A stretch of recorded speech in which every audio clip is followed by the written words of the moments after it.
Welcome home, Raiders. Tonight, the rejects get rejected in the spring fling for WoW Arena. It was also a very wild Hearthstone weekend, and LFM is still looking for more wins in HGC. All of that and so much more as Convert to Raid presents BattleNet Sports.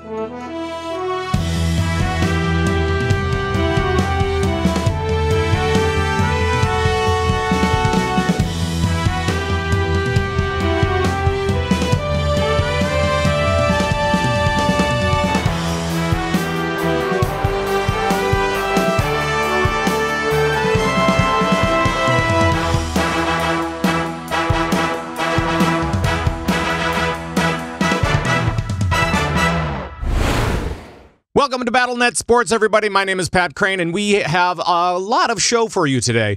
We will be talking to Joss about the Wild Open in Hearthstone and also the qualification stuff for Season 1 of HCT as well. Some stuff got clarified, although it's not completely clarified yet. And we will also be talking to Jules Scott about HGC. We are in week 2 of part 2 of phase 1. It's very confusing, so we'll have her sort it all out. Plus, we'll be talking to somebody new today about WoW Arena. It was the WoW Arena Spring Finals over this weekend. Lots of really, really great action, and the EU did not disappoint. I'll just say it that way, and we'll move on from there. Yeah, so sit back, relax, and enjoy. And have a great time on this BattleNet Sports. Let's talk a little bit of WoW Arena, which is so much fun. So this last weekend was the Spring Fling, as that's what I'm calling it, Spring Finals. And we do not have Thist for this week. Instead, we have Jarasar from Technically PvP, a podcast about, well, PvP. Hi, Jarasar. How are you? I'm great, Pat. How are you doing, man? I am doing very, very well. Now, I know that this weekend was kind of like the first big weekend of the season, right? Yes. It's very important weekend for WoW eSports. It's the new format that we're doing with the 3 separate seasons.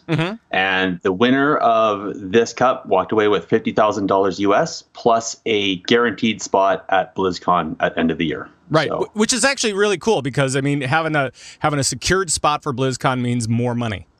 Which is, or the possibility for more money, I guess. Well, it removes all the pressure for the rest of the year. Plus a free trip to California. So, you know, that's not bad. Who doesn't want that?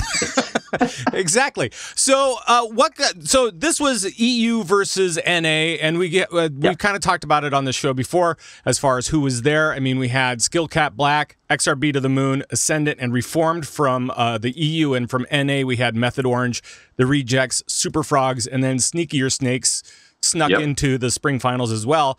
So just by the skin of their snakes, right? So what did we see as far as the action goes? I'll put it this way: EU seemed a little dominant, right? Was that all over the place where EU is kind of dominating everything, or were there some NA teams that were actually starting to see some light? No, the Rejects, which is Jamelia and Rob Cub, they were in the top bracket the whole way through. Yeah. They were the only ones, though. Otherwise, yes, a lot of the NA teams got knocked out very early. Really surprised to see the outcome for Method Orange. They were probably one of the strongest seeds going into this cup, and they ended up getting knocked out after 2 matches. Right. So it was pretty much right away. It was like, see you later. It's yeah. That was, and that was really interesting considering how strong their Walking Dead was in the cups leading up. They were looking so strong, and just the fact they got knocked out so easily, I think that speaks volumes to the amount of practice that a lot of the teams did, because they showed up a little bit early prior to this cup to do a bunch of practice in Columbus, Ohio there.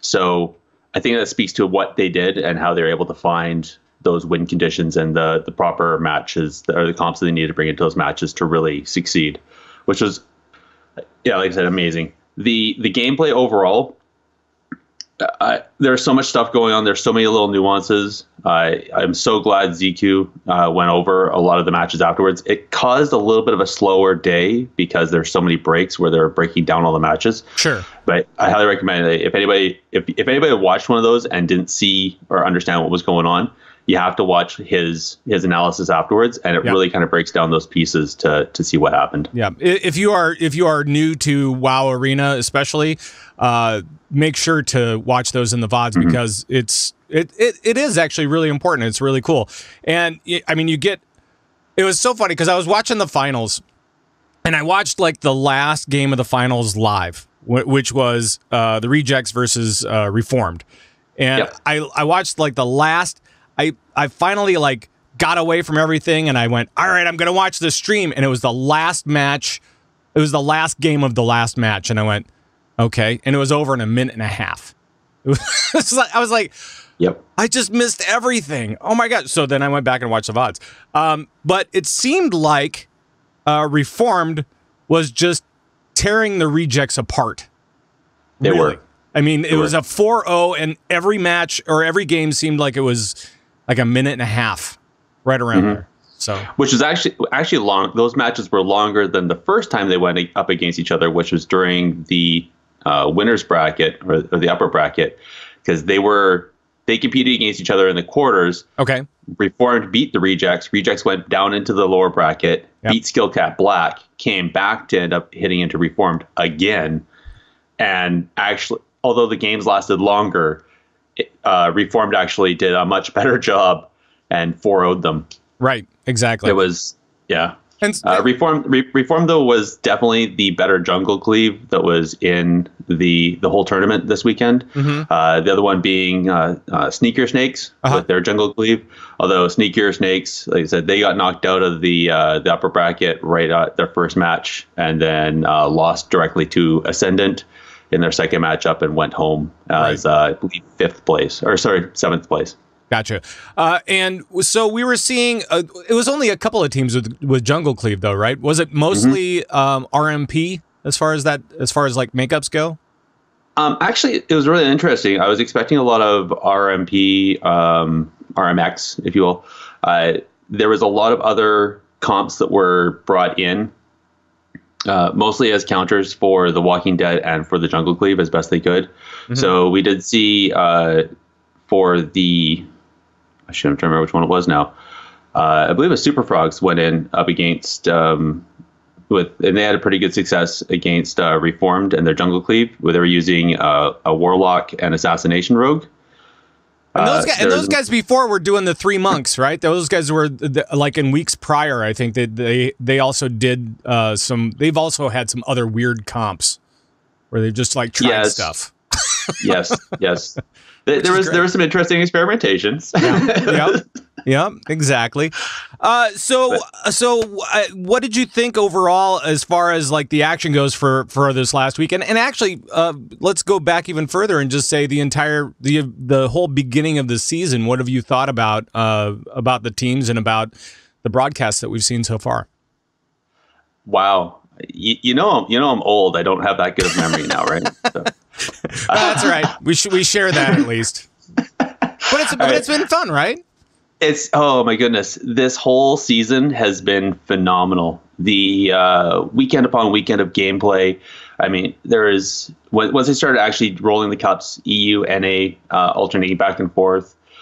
It was so weird once the third cup on both sides was done, and there was a couple weeks break before there was the tournament this weekend. It almost felt weird. There's nothing to do on a weekend. We were just sitting around. Right. The action has been amazing. Watching all the different cups wash through. The one of the neater things was over on the EU side. So Reformed, actually, there was another team where it was Flapper's brother, and they were walking through, and they actually had a chance where it looked like they were going to end up knocking out Reformed and this brother going to the cup this weekend instead of Flappers and his team. Right. That was interesting. Watching the rejects, so especially Rub Cub bringing in, he wasn't just playing Holy Pally this time, he was bringing in a bunch of different healers. All that stuff, excellent storyline game, and bringing all the different gameplay, some really amazing clutch plays all throughout all these tournaments. It really highlights the skill level of all these teams.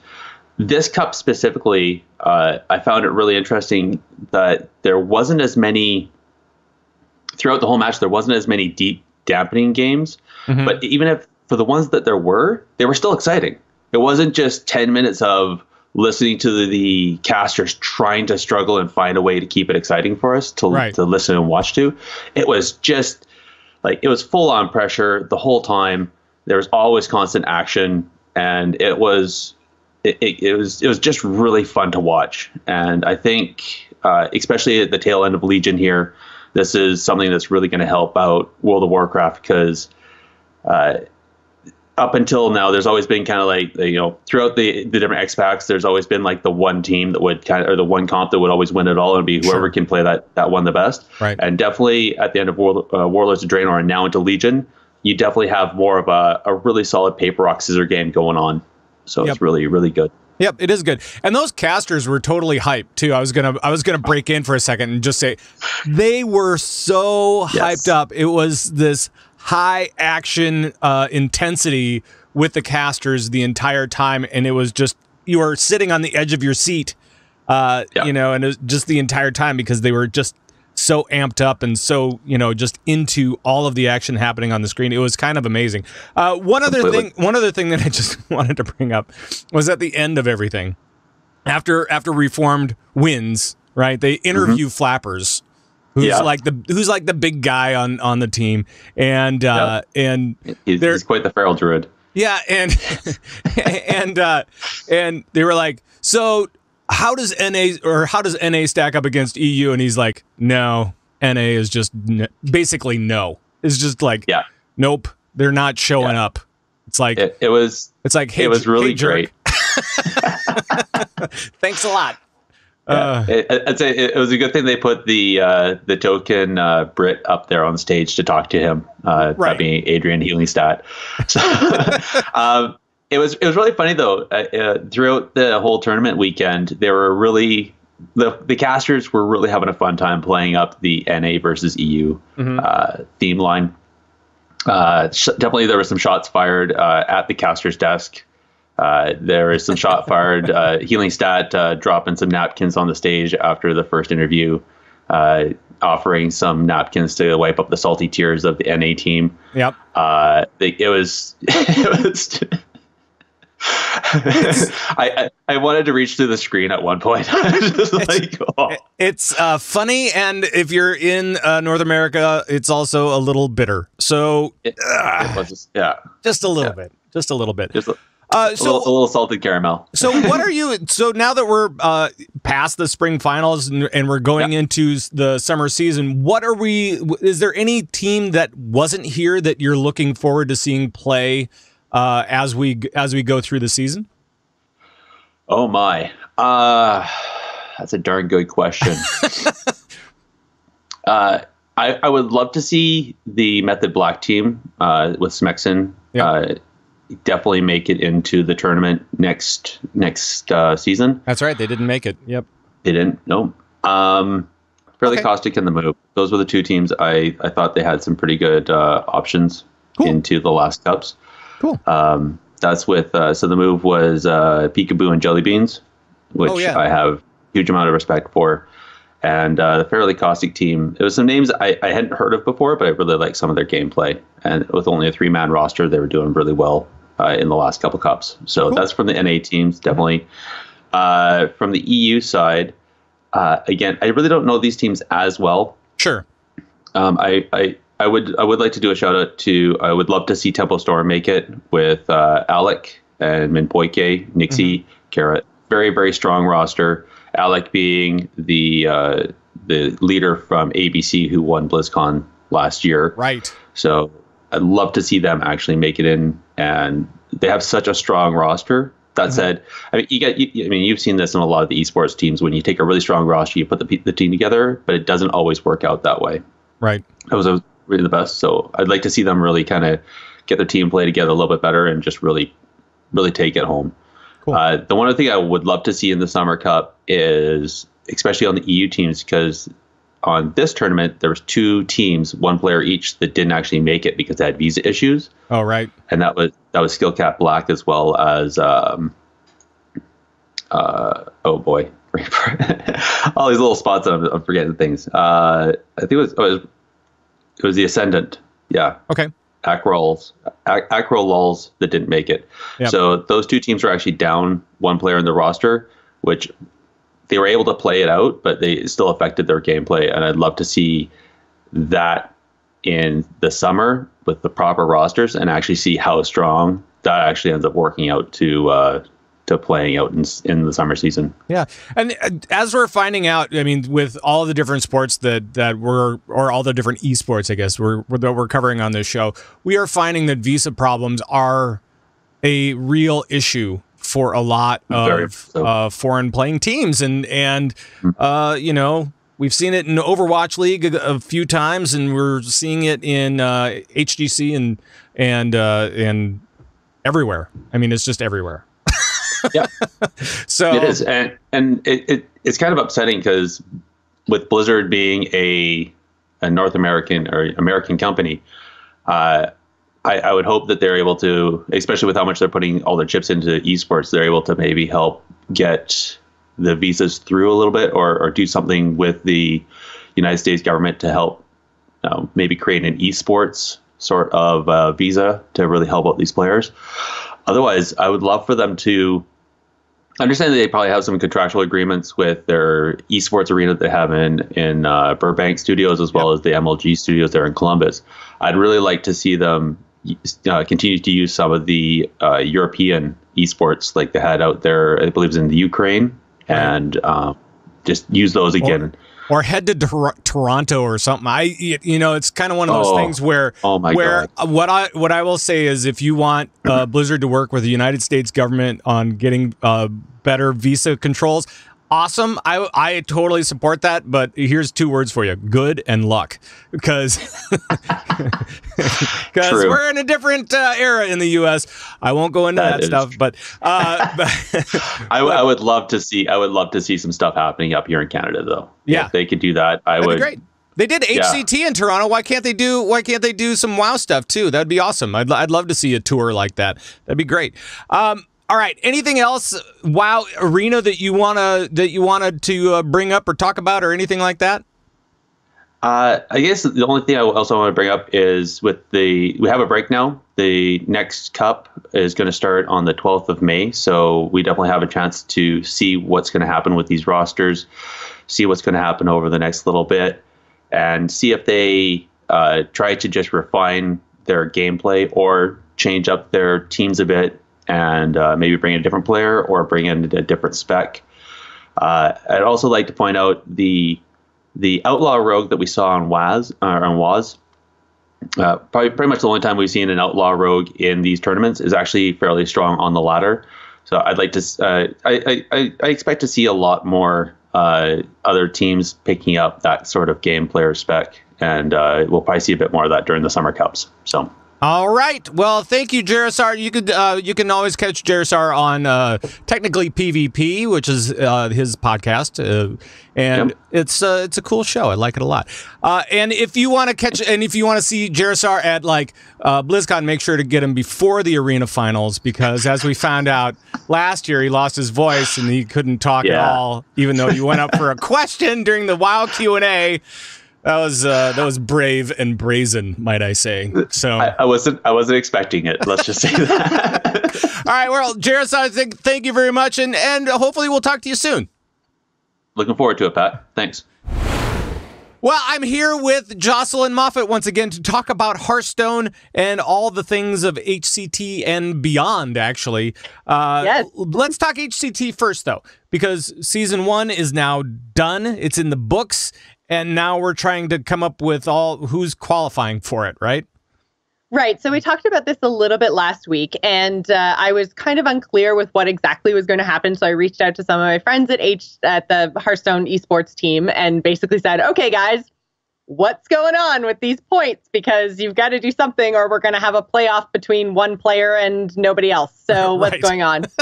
And apparently there's actually a Reddit post a few months back. I really don't know how I missed it, but basically in the event that not enough players actually make the cut of 45 points, they take the top 64, which kind of turns out to be a little interesting because if the kind of fan-made leaderboards are to be believed, then we've got about 12 players in EU who were able to hit 45 points or higher, but nobody else.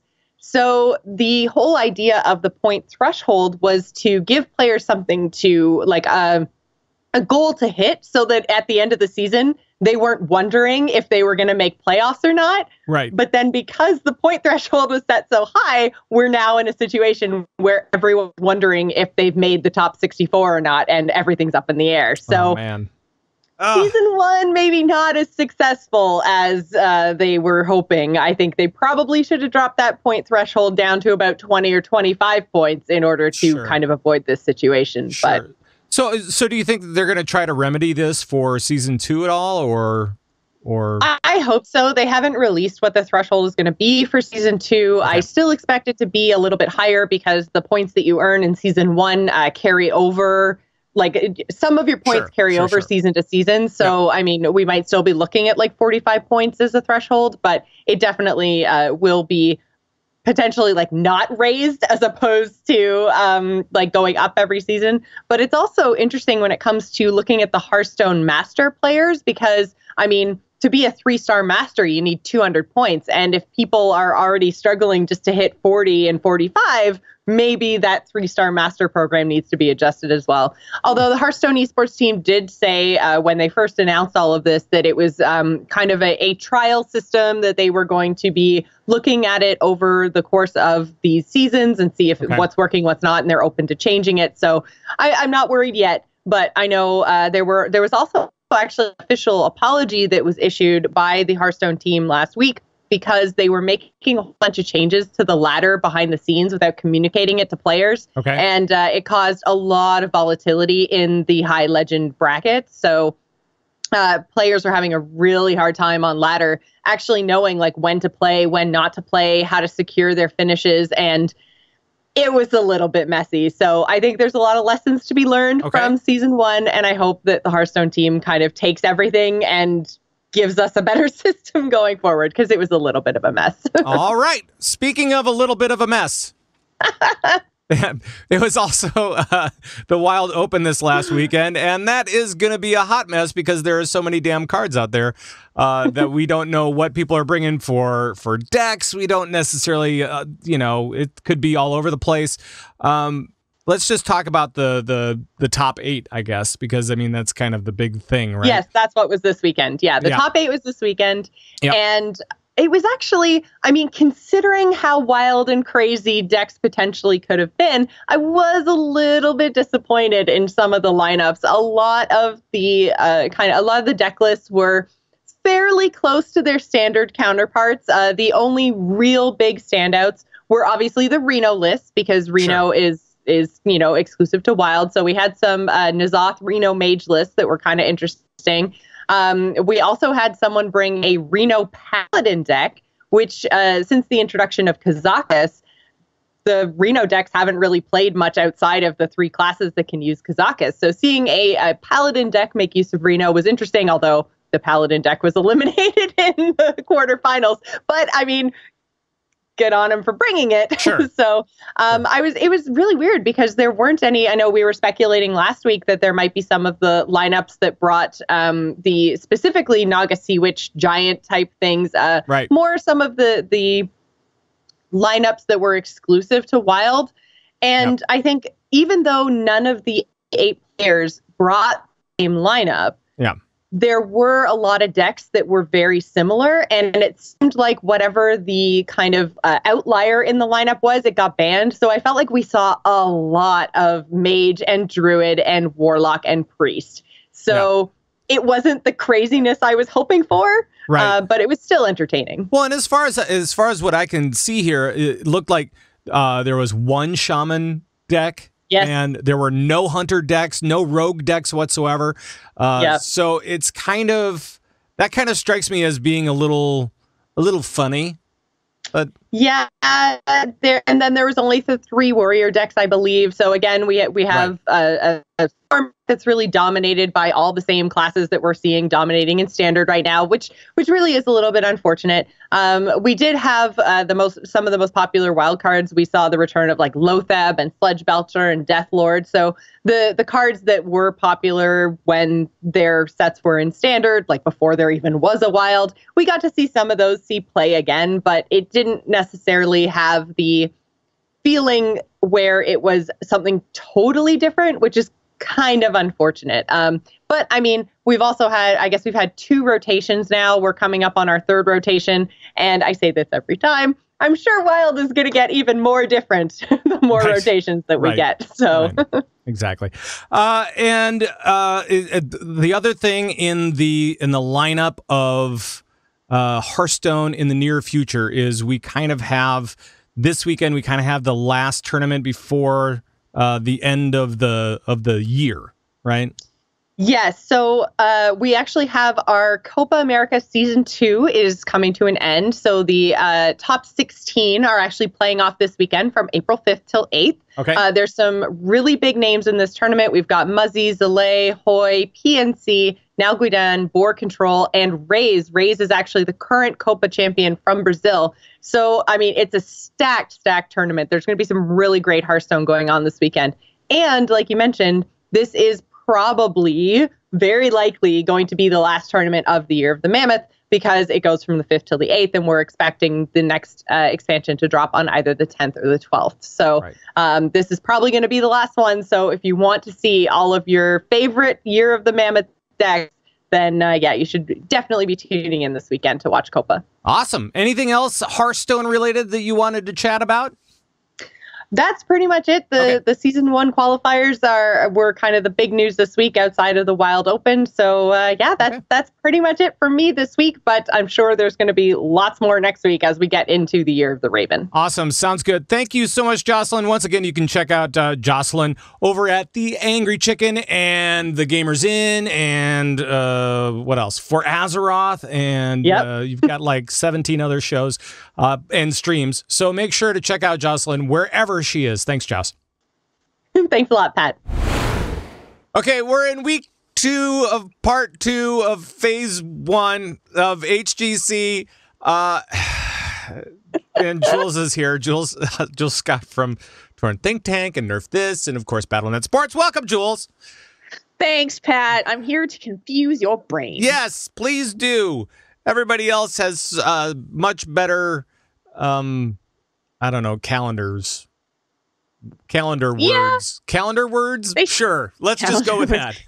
We should be in like stages like Overwatch League. It would make more sense, but we don't really act like Overwatch League right now. It would be awesome. So. All right. So, but we had this week 2, kind of. So week 7. Right. Week 7. So you actually said that there were a couple of games to watch, and there was one team in particular to watch, and that was LFM. Right? Well, at least for one game. You were like, your heart goes out to LFM. They're at the bottom of the barrel right now for NA, and LFM did not come through for you at all. They did not. They did not. I mean, the thing that I was wanting for people to watch is like they have been bringing out some really sparkle plays lately. Like it has been really cool to watch them, but they faced off against Team Freedom. I thought maybe there's a slump happening with Team Freedom. It could be kind of fun to see what they do. And Team Freedom woke up and LFM didn't. And it was a 3-0 and it was boring. And I missed. So did Team Freedom come back in their did they have another game this weekend or was it just the one? Just the one. Okay. So you'll have one team a week that plays only once the weekend, and then everybody else plays twice, is I think how it works. Or actually it's one, you get like 1 week where you only have to prepare for one other opponent. Right. In the phase. Gotcha. So we will see if this is the break of their slump or not this upcoming weekend. Which would be good. It should be good. I mean, they're taking on some pretty heavy hitters this weekend, so their true colors are going to come out whether or not. I mean, it wasn't a good test to see if Team Freedom really came out of the gates because it was 3-0. It was just like cookie cutter hot. It was just over before it was even began. So yeah, it was. Oh well. So what other action over the weekend did we have? What were some of the great games that we saw? Well, I will say that I was 2/3 of the way right in the games to watch from last week. Mm-hmm. I said that Gale Force eSports versus Team 12 was going to be one to watch. It was an amazing series. If you want to catch the VOD on that one, I would highly recommend it. GFE actually took the reverse sweep to win 3-2 over Team 12, which was really exciting. There was some, tricky plays. There was a lot of sprays going out, little B stepping going out. All right. B stepping is kind of like pressing your B key, so you're pretending to Hearthstone back, and it's considered to be a taunt if you don't know.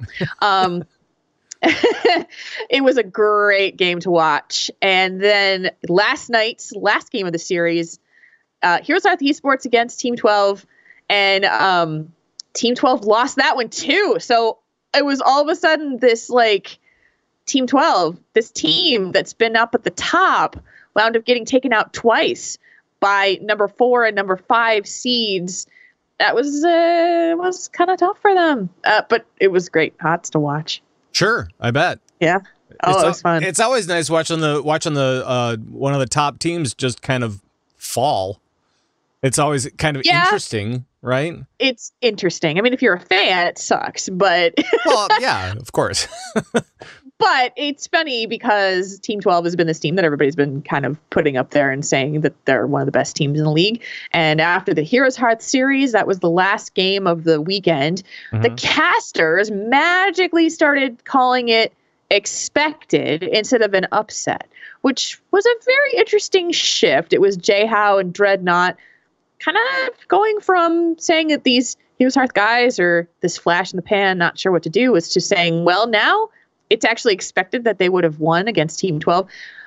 I was pretty stunned by that shift. It means that Heroes Hearth has really gained the favor of the analysts, the casters. I've been a fan of them since they started. I am so happy to see their success, but it's kind of funny to watch the people in the position of analyzing these games take such a shift so quickly. Huh. That is weird. That is weird. And what happened now is that these losses for Team 12, they put them in third place. They're right behind, they're right in front of Heroes Hearth. Heroes Hearth is right on their heels. And then GFE is behind Heroes Hearth. So it's they're shaking up the midsection up here. Tempo Storm still sits at the top. They did 6-0 their entire weekend. So they're still way at the top, solidly stuck there. And well, and it's kind of weird because, I mean, if you look at 2, 3, and 4, if you look at Team Freedom, Heroes Hearth eSports, and then Team 12, really what it comes down to is, yes, there may be like one match between them, whatever's is going on, but when it comes down to it, they all have won 24 games out of those matches. And so if it were just to switch just one match, either way, it could really, make a big swing for these guys. And so, yeah, I mean, it's the midsection is kind of heating up right now. It really is. And so with the playoffs coming, it's kind of this stair step format where you qualify. I think it's the top 6 teams qualify, and then number 6 plays number 5, and then the winner plays number 4, and then the winner of that plays number 3. So seeding is very important for your spot to get into mid-season brawl. And so there's a lot going on there. And Tempo Storm's already qualified because of their ability. I think they're already qualified because of they're standing at the Western Clash. So yeah, it's fun to watch every single week. And then this week coming up, the powerhouses are meeting up against each other in several matches. Okay. So it's like, I don't want to turn my attention away from the screen because it's that good. Oh, really? Really? Yeah. All right. So let's talk about this weekend and who's playing whom and when and all that kind of stuff. What is going on? Yeah. Well, guys, if you want to get into this stuff, block out your Friday afternoon for sure, starting at 4 p.m. Yeah. So we got Team 12 versus Tempo Storm, first match of the day, and then second match of the day on Friday, Heroes Hearth versus Team Freedom. Watch all the games on Friday. They're going to make some big differences depending on who wins. Saturday games, they're okay, but they also exist. Yes, they're okay. Yes. The Sunday game to watch though, Tempo Storm versus Team Freedom. Yep. I don't expect anything more than a 3-0 from Tempo Storm, but you never know. And maybe even the 4:00 game, Team 12 versus Simplicity, could have a couple fireworks. Who knows? It's getting juicy in here, guys. You want to get into HGC? It's definitely a good time for you to do that. Right on. Is there any other news from around HGC that you wanted to get into on this particular week? It's been really pretty quiet lately. Okay. I guess the only other news that you know, now that Stukov has become this major force and everybody's picking him since the Western Clash, now Reddit decided that they need a nerf on Stukov, which I highly disagree with. He's exactly where he needs to be. Is that He's just a perfectly balanced hero? I think that's just because you play him all the time.